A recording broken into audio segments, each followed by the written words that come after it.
খুদেদের নিয়ে হইচই করে সরস্বতী পুজো উদযাপনে ডানকুনি হাউজিং এর দুর্গাপুর রোড চৌমাথা ব্যবসায়ী সমিতি প্রতি বছর এই ব্যবস্থার উদ্যোগে কল্লোল বন্দ্যোপাধ্যায় টানা 6 বছর ধরে সরস্বতী পুজোর পাশাপাশি কচি কাচাদের নিয়ে বসে আঁকো প্রতিযোগিতার আয়োজনে কল্লোল। শুধু আঁকা কিংবা পুজো নয়, অভিভাবকদের নিয়েও পাসিং দ্য বল গেমের আয়োজনে অভিভাবকরাও মাতেন আনন্দে। এদিন কি বললেন কল্লোল বন্দ্যোপাধ্যায়, শুনে নিন।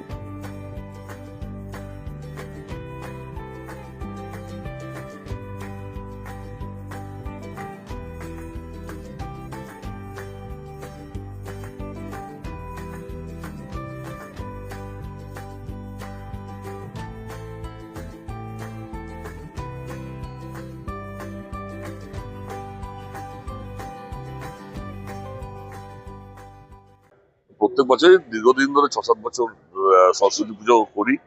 আর সরস্বতী পুজোর দিন একটা অঙ্কন প্রতিযোগিতা প্রথম দিন থেকে আমরা শুরু করেছিলাম, তো ওটাই আনন্দ করে চলছে।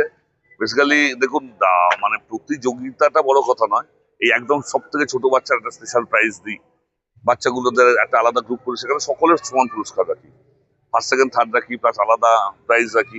এই গ্রুপটা আমরা মজা করতে করেছি, এই গ্রুপটা ভালো লাগে। এই 50-60টা শুধু বাচ্চা, এত বাচ্চা করছে, আঁকছে, কিছুই আঁকছে না, বসে আছে, আঁকি মুখি কাটছে, ওটা দেখতে আমাদের মজা লাগে। এদের হাতে পুরস্কার তৈরি, সবাই হাসি মুখে সমানভাবে পুরস্কারটা পায়।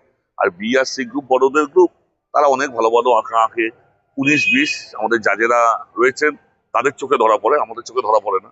এই বি গ্রুপে যেটা সেকেন্ড দিয়েছে, আমি হলে ওটা ফার্স্ট দিতাম, তা তাদের চোখে এই সূক্ষ্ম ব্যাপারগুলো ধরা পড়ে। সবাই 19-20, তাই সেখানে একটা প্রতিযোগিতা থাকে, তার মধ্যে সকলকে ক্যাডবেরি দেওয়া, দেওয়া। এটা আমরা আজকের দিনটা সরস্বতী পুজো উপলক্ষে, তার মধ্যে যে 23শে জানুয়ারি আমাদের বীর বিপ্লবী নেতাজি সুভাষচন্দ্র বোসের জন্মদিন, দুটো একসাথে পাওয়া হয়ে গেছে। তাই একসাথে আনন্দ করে আজকের দিনটা একসাথে কাটানো। কালকে মহাভোগ থাকে, এখানকার এলাকার মানুষের জন্য 2-4 হাজার মানুষ খায়। এরকমভাবে দীর্ঘদিন ধরে দুর্গাপুর চৌমাথা ব্যবসায়ী সমিতি করে যাচ্ছে। আমার সকল মেম্বাররা এইগুলো করে একটু আনন্দ পায়। বিভিন্ন আমরা জগদ্ধাত্রী পুজো করি, সেখানে দুস্থ মানুষদের সেবা থেকে আরম্ভ করে সরস্বতী পুজো করি। এইভাবে এক একটা প্রোগ্রামের মাধ্যমে একসাথে ধর্ম বর্ণ নির্বিশেষে, এটা তো ব্যবসায়ী সমিতি, এখানে তো কোনো পাড়া নয়, কোনো এলাকা নয় যে ব্রাহ্মণ থাকে কি হিন্দু থাকে কি মুসলিম থাকে, এরম নয়। এখানে নন বেঙ্গলি, বাঙালি, মুসলিম, অবাঙালি সমস্ত মানুষের বাস। আমার এই সমিতিটাও সব মানুষদের নিয়ে, সব ধরনের মানুষদের নিয়ে করা, সকলে সমানভাবে এগিয়ে আসে। সে পুজো হোক, আমরা এখানে ঈদেও মজা করি, পুজোতেও মজা করি, সরস্বতী পুজো, আঁকা কম্পিটিশন, এই নিয়ে আছি, মানুষের পাশে থাকার চেষ্টা করি। এটাই আগামী দিনে যতদিন পারবো নিজেদের সাধ্যমতো সেভাবেই করে যাবো। 6 বছর ধরে একই রকম ভাবে একই অনুষ্ঠান মানুষের মনোরঞ্জন করছে, কি বলবেন? এই ভাবনা চিন্তাটা কল্লোল দাম আপনাদের মাথায় এলো কেন? না, আমাদের মাথায় আসেনি, মেনলি সভাপতির মাথায় এসছে। 6 বছর আগে 2020-তে জগদ্ধাত্রী পুজোটা মানে অক্টোবরে শেষ হয়ে গেছে। এবার অনেকটা টাইম পেয়ে গেছি, বসে আমরা সকলে অফিসে ছিলাম। এবার আমাদের সভাপতি কল্লোল ব্যানার্জি বললেন যে কি হলে বেকার বসে রয়েছে, পুজো আচ্ছা নেই। তো এবার আমাদের মধ্যে থেকে সবাই বললো মাঝে একটা সরস্বতী পুজো আছে, বাচ্চারা করে, তাহলে আমরাও করি। তখন আমরা বললাম আস্তে আস্তে, হ্যাঁ এটা বাচ্চাদের পুজো। বললো না না, তাহলে এটাই করি।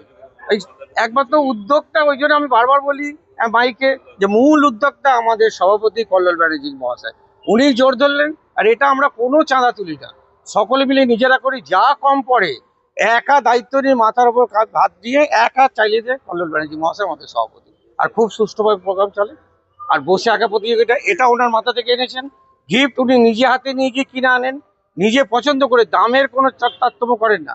যতই দাম হোক, চোখে যদি লেগে যায় তাহলে ওই গিফটটাই কল্লোল ব্যানার্জি মহাশয় সভাপতি আমাদের নিয়ে চলে আসে।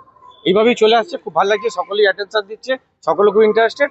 আমরা তো খুবই খুশি এই পুজোটা নিয়ে।